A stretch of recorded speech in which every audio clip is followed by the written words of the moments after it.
Well, folks, we are back once again for day 3, or day 4, as Ryan likes to call it. Here we go through the Marsh, the Pretemps. Is there anything, lads? What races are you taking? I have the Morrison right now. Ryan is on the Marsh. Shane? I'm on the Paddy Power and the Kim Muir. The Paripart and the Chimera. All right. Well, Ryan, we will get cracking with you then. The Marsh, let's be honest, Allen, there's no point looking past. Now in Henry Bromhead's yard, what even gets close to him? That's the big question. He's unbeaten in 11 starts now. He's been foot perfect every single race. Yeah, look, I just can't see him getting beat. Nothing even comes close to him. We were actually talking to Jonathan Moore, who said Dover Star is flying now at the minute at home. But to be honest, let's be honest, Dover Star's not getting close to Envoy Allen. Might pick up a place. Maybe at a nice price. He is currently priced up at, I think, 33 to 1. Mind you, when the declarations come in, because we're recording this on Sunday, Yeah. I'd say Dover Star is going to be a lot shorter than that. Yeah, that's also pretty true. Yeah. Could be worth a bit of a forecast there. Yeah. Could be. True. It's good shot. We move on then to the 155, which is the Pretemps. Now, we, again, me and Ryan on Racing Records, we were done an interview, a lovely interview last week with Fergal O'Brien. If you haven't seen it, go check it out, because it's probably one of the greatest, and there's a laugh and a bit of crack in there, and Fergal's a damn nice man to talk to. I would love nothing more than to see his horse here, Imperial Alcazar, go on and win this for him and give him a first festival winner. He wasn't without his chance whenever we talked to Fergal. You know, he was very hopeful. You know, the two lads, him and Paddy Brennan, have been an absolute fire this year. You know, the day we talked to Fergal, he was in 84 winners. He had a winner that day, brought up to 85. You know, going all guns blazing, best season yet. And I really would love to see this for this Imperial Alcazar rock up here for Fergal. So we move on then to the Ryanair, and that's over to you, Ryan. It's I think it's named after you. It is, of course, Dean. Michael O'Leary is very kind to name it after me, and it's all business. I am going for last year's winner of this minute. I couldn't know what price he is now, but William Williams. What? He's on there with 6 to 1. 6 to 1, lovely. Is entered into the championship too. I think men will go to the Ryanair though. Did win it last year, like you said. I think he'll do it again this year. Got pulled up early after jumping, won fairly awkwardly in the Dublin Chase. Did win John Dorkin though earlier in the year, and did it fairly impressively as well. Min is a 10-year-old, however, and 11 of the last 12 winners have been aged 7 to 9. So that might put you off, but Min at 6-1 is cracking price for last year's winner as well. Yeah. Been there. Good. The Stairs Hurdle, Mr. Rooney. The Stairs Hurdle. Is it? No, we haven't got that. Okay, we forgot that. Well, I actually have one for the Stairs Hurdle there now. Why, come to think of it now. Flooring Porter at 10 to 1 each way. I think he is an absolutely unbelievable chance. Realistically, look at he was a very, very impressive winner there in Leopardstown there at Christmas. What I liked about him, when the horses came to him, he started pulling clear again. That's the one good thing you can say. It's the one quality I love about good horses. Like, if they start getting swallowed up, they just calm themselves down and they just say, right, we have a job to do now. We just pick up and we go again. And that's one thing you can say about Florian Porter. Because the question is whether he'll get up the hill or not. I don't know. But in terms of value for money, I think Paisley Park, the doubt is always going to be there about his fibrillating heart. Time Hill hasn't necessarily been firing on all cylinders. Plus, she's not going, Shane. But she's not going. Oh no, sorry, that's one thing for me now as well. But okay, well he's not going now, so that opens the door then to Florian Porter, and at a price of 10-1, I think you'd be trying to find, I suppose, worse horses at better prices than that. Like, but I think Florian Porter has a serious chance. Yeah, and I will back that up, Shane. I actually have backed Florian Porter here. And anybody that wants to hear an interview with Jonathan Moore, we have done one. Myself and Ryan have done an interview along with Alan with Jonathan Moore, and that'll be over on the Racing Records page if you do want to check that out. We have potentially done an interview. Well, there's a few technical issues, but they are getting ironed out. So it actually was probably one of the better interviews as well.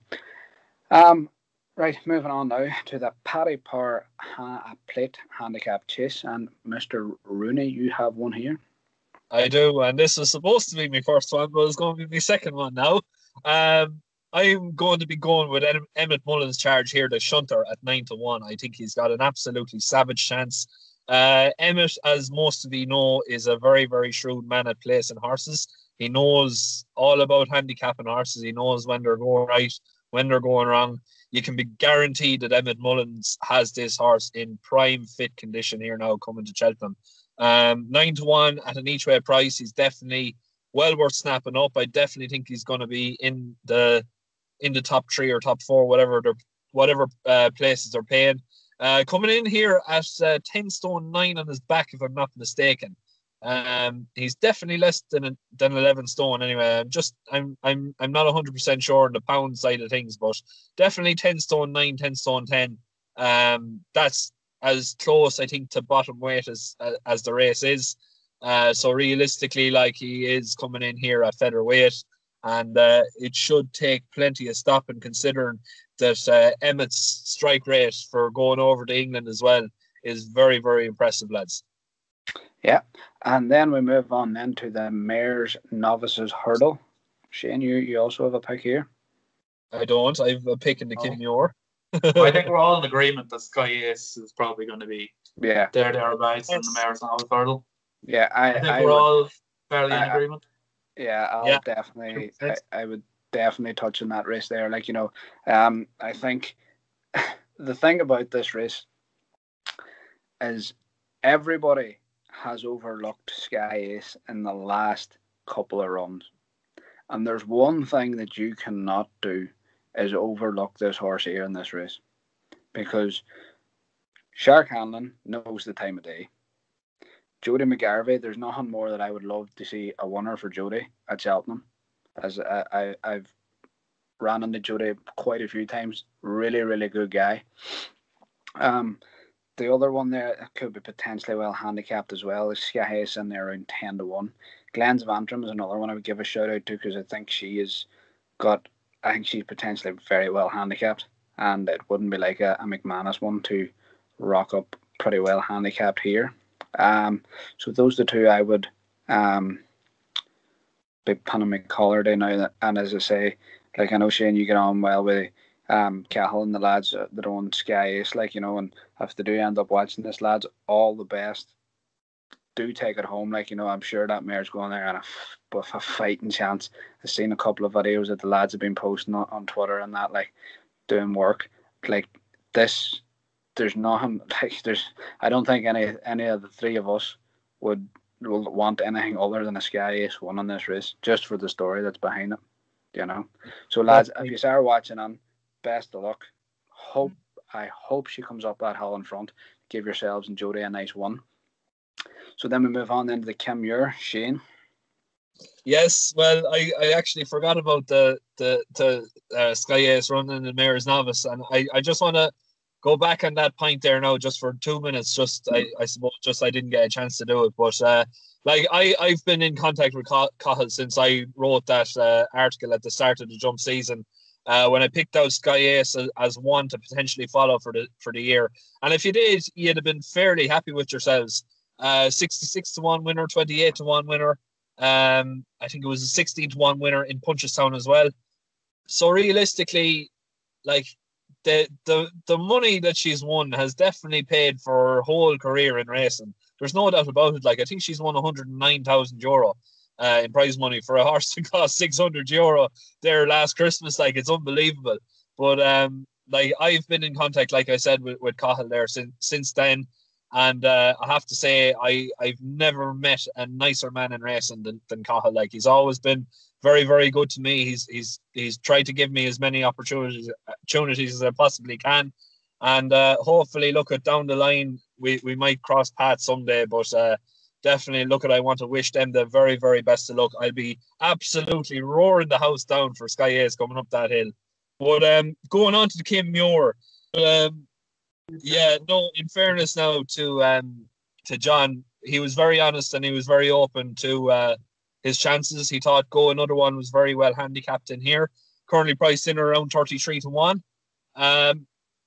Look, I'd be hoping to maybe have a couple of quid each way on her or on him. I think going by what John McConnell says and just going by the form of Go Another One there, say for the past season, I think the form definitely does stand up, and it could be a bit of a springer in the market at 33-1. Yeah, that is a perfect ending to the day. Lads, I suppose we'll stick with the trend. Nap for the day. We'll start with Shane this time. Oh, nap of the day. Do you know what? We're just touching the fact there now about Sky Ace. And Sky Ace, for me, at 14-1 is going to be the nap of the day. 100%. Good man, Shane. Ryan? Yeah, I'll go boring and I'll go Envoy Allen because, let's face it, nothing's beating him. Yeah, play it, Steve. I will go with Imperial Alcazar for Fergal. I think he's got a good shot. I would love to, as it's everybody, as much as we'd love to see the lads at Sky Ace, that own Sky Ace, get a winner. I'd love to see Fergal get his first Cheltenham Festival winner. It'd be absolutely brilliant for him and the team. Fergal does a lot of good work there, and he's got a good team behind him, and Doc and all on social media. It's great to see. So that rounds up day 3, folks. We will be back with the final day, the big day, the Gold Cup. Like in the other videos, please do drop a like or a subscribe. I mean a lot. Check us out on social media. We do run a Patreon service there that we run during the week and every other week. We offer €10 for the service for the month. It's really good fun and good crack. There's a WhatsApp group going there, and there's more crack on there than there will be in a pub. But that wouldn't be hard these days because no pub's open. But the crack is always good. So do check us out if you like the video. Thanks very much.